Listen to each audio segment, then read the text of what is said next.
And I know this isn't really, how I'm supposed to do my show. My show is called Luttie's Lookback. But I'm looking ahead for most of this show because of how big of a week it is that we have for all of our sports, and specifically with this game. So 3 things that I think the Razorbacks need to do to take down Kansas. Their first one, and maybe the biggest one, is slow down their big guy, Hunter Dickinson. I mentioned him just a while ago. He likes to play slow. The guards, on the other hand, for the Jayhawks don't. Arkansas, they need to slow down Kansas's big man, and he's good. He's really good. And he has some issues at times, especially on the defensive side, and I think that's where Arkansas can take advantage of him. You look at Big Z, Jonas Aidoo, get those guys going, which is kind of a preview to my third point here. Get those guys going, and Arkansas can upset the Jayhawks. Right now, Kansas is a 4.5-point favorite, I think, when the line opened up for this game. I still like the Razorbacks, despite those odds against them. But their first biggest thing, they got to slow down the big man, Hunter Dickinson. The second thing, force turnovers, and get out in the fast break. Kansas is a team that you got to take advantage of their offensive turnovers. If Arkansas can do that, if they can force turnovers, they need to get in transition, because Kansas, if I remember correctly, I didn't write it down, and silly me, I think their offensive efficiency rating isn't so hot, but their defensive efficiency is really good. So what does that tell me? That tells me Arkansas has to take advantage of some of those offensive mishaps. They got to get in transition. They got to get transition buckets, because we've seen it at times this season with the Razorbacks. They've struggled in those half-court offensive sets. Now, they've done better at times, but their best offense, defense leading to offense. Getting those turnovers, getting in fast break, using their athleticism, and dominating the other opponent. That'll be interesting to see, because Kansas is a team that has a lot of athleticism as well. But Arkansas is pretty battle-tested.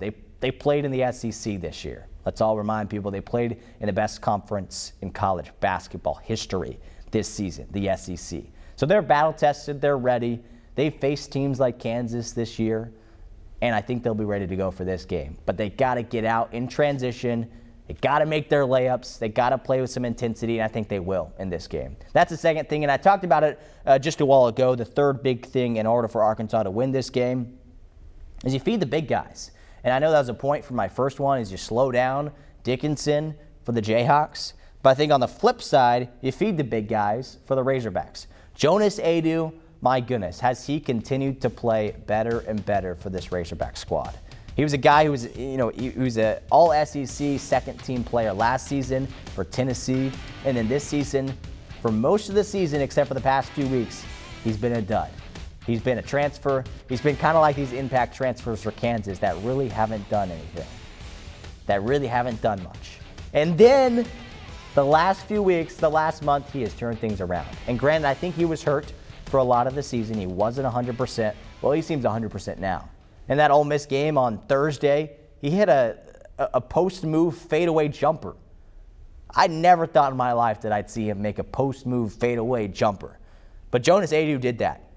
And maybe we'll see a little bit more of that on Kansas. He continues to get better. And I think this team continues to get better too. So feed Aidoo and also get Big Z going. Ever since Aidoo's been getting better, Big Z's kind of not been getting so much better. I don't know if he's gotten worse, but he's just been a little quiet. And that's okay, because Aidoo's been playing so good. Z's been sitting on the bench. But I think they're going to need Z to make some plays. They're going to need him out there, because he has the size, I'm not going to say advantage, he has the size to match up with Dickinson. Dickinson 7'2", Big Z 7'2". Aidoo 6'11", so maybe a little bit shorter than Dickinson, trying to guard him on the defensive end. But put Big Z against Dickinson, I really like that matchup. Now Z, again, not great defender, pretty skinny. Dickinson has the muscle to get past him, but Z has the size to match up with him. So I like that on the defensive end, and I want to see Z get going on the offensive end. If Dickinson is guarding him, if Kansas is on defense, Arkansas on offense, you get Z out there shooting threes or pump fake the three and go around him. Hunter Dickinson's defense is not that great, as I've mentioned a few times. And I think Aidoo can take advantage of that, but also Zvonimir Ivicic can take advantage of that. Not only from beyond the arc, but down low as well. So those are the 3 big things that I have for Arkansas in order for them to pull off the upset to take down Kansas.